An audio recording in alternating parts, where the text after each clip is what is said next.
विनय एक बीमा कंपनी में काम करते हैं। उनकी कंपनी उनको एक जगह से दूसरी जगह ग्राहक से मिलने के लिए भेजती रहती है, जिसके कारण वो अपना घर एक ठिकाने पर नहीं रख सकते थे। इस बार उनको नेपाल के छोटे से पहाड़ी इलाके में जाना था, करीब 1 महीने के लिए। इसलिए इस बार उन्होंने अपनी पत्नी को भी साथ ले लिया। परिवार में सिर्फ वो और उनकी पत्नी ही रहती थी। विनय और उसकी पत्नी दोनों नेपाल के लिए निकल पड़े। वैसे भी ठंड का मौसम था और नेपाल में ऊपर से बहुत तेज बर्फ पड़ रही थी। वो लोग अपने घर पहुंच चुके थे। अपने घर तक पहुंचने के लिए उनको बहुत संघर्ष करना पड़ा, क्योंकि घर छोटे से गांव में एक पहाड़ी के इलाके में था, जिसकी वजह से दोनों बहुत थक चुके थे। रात के 12:30 बज चुके थे। जहां वो रह रहे थे वहां दूसरे घर एक दूसरे से बहुत दूर दूर थे। बाहर जोरों से ठंड की हवा और बर्फ गिर रही थी। दोनों अपने रजाई में दुबक कर आराम ही कर रहे थे। अचानक उनको लगा कि किसी ने उनके घर का दरवाज़ा खटखटाया है। फिर उन्होंने सोचा कि क्या पता तेज़ हवा चलने की वजह से ऐसा जो हो रहा है, इसीलिए उन्होंने उसको अनदेखा कर दिया।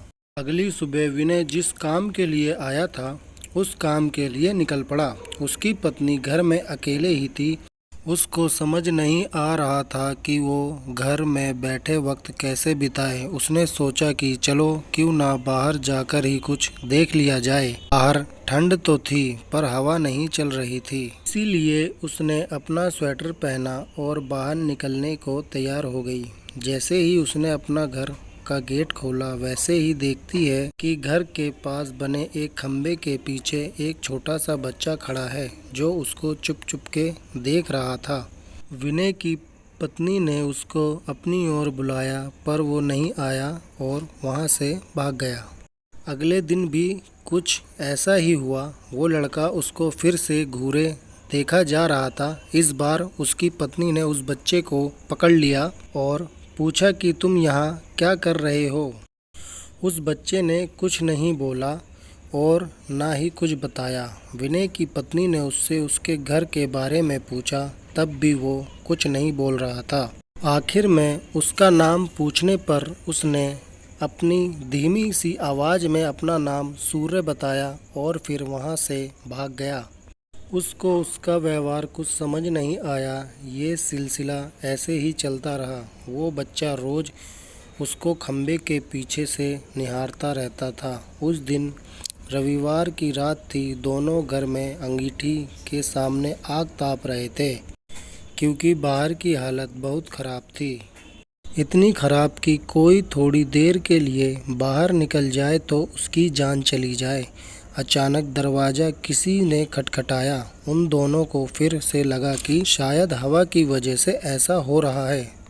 तभी फिर से किसी ने दरवाज़ा खटखटाया। इस बार खटखटाने की आवाज़ साफ आ रही थी। ये आवाज़ सुनकर दोनों डर गए, क्योंकि इतनी रात को भी जान लेने वाली ठंड में आखिर कौन हो सकता है। दोनों केवल एक दूसरे का मुंह देख रहे थे। अचानक दरवाजे के बाहर से धीरे धीरे रोने की आवाज़ आने लगी।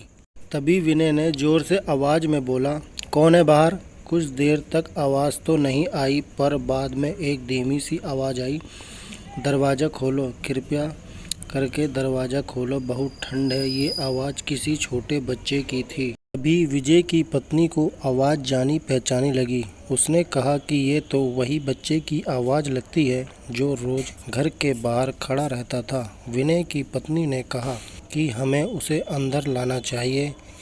वो भागते हुए अभी दरवाजे के पास जा रही थी कि अचानक उनके घर के फ़ोन की घंटी बजी।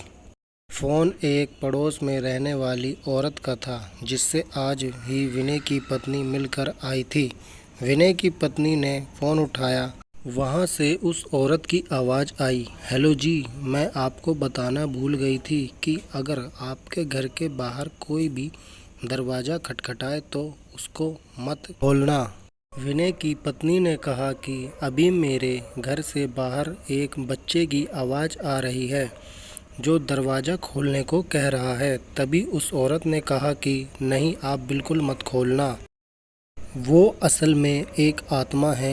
यहाँ जब जब तेज़ आंधी और ठंड पड़ती है, वो तब तब सबके घर के बाहर जाता है और दरवाज़ा खोलने को कहता है। वो ठंड का बहाना बनाता है और दरवाज़ा खुलवाने की कोशिश करता है। अगर कोई गलती से भी दरवाज़ा खोल देता है तो वो अगले दिन बर्फ़ में दबा हुआ मिलता है। ये सुनते ही जैसे उनके पैरों से ज़मीन ही खिसक गई। वो सोचने लगी कि जो बाहर दरवाज़ा खटखटा रहा है वो असल में एक आत्मा है। उन्होंने दरवाज़ा नहीं खोला। अगले दिन ही वो दोनों भाग कर पड़ोसी के पास गए और पूरे मामले के बारे में पूछा। उस औरत ने बताया कि इस गांव में एक परिवार रहता था। पहाड़ टूटने की वजह से उस परिवार का विनाश हो गया। बस एक बच्चा बच गया। वो दूसरे के घर जा जाकर खाना मांगता। एक दिन बहुत जोरों से बर्फ़ की आंधी पड़ रही थी। वो दूसरों के घर के बाहर दरवाज़ा खटखटाकर घर के अंदर आने को गुहार लगा रहा था, पर किसी ने भी उसकी गुहार नहीं सुनी। ठंड की वजह से सब अपने घरों में दुबके हुए थे। कल सुबह होने पर उस बच्चे की लाश बर्फ़ में अकड़ी हुई मिली। आज भी कभी कभी ज़ोरों से बर्फ़ की आंधी आती है तो उसकी आत्मा सबके घर के पास आती है और गुहार लगाती है। ये सब सुनकर दोनों हैरान रह गए। वहाँ एक महीने जब तक रहे तब तक 3-4 बार उनके साथ ऐसा ही हुआ, लेकिन विनय का काम खत्म हो जाने पर वो वहाँ से चले गए।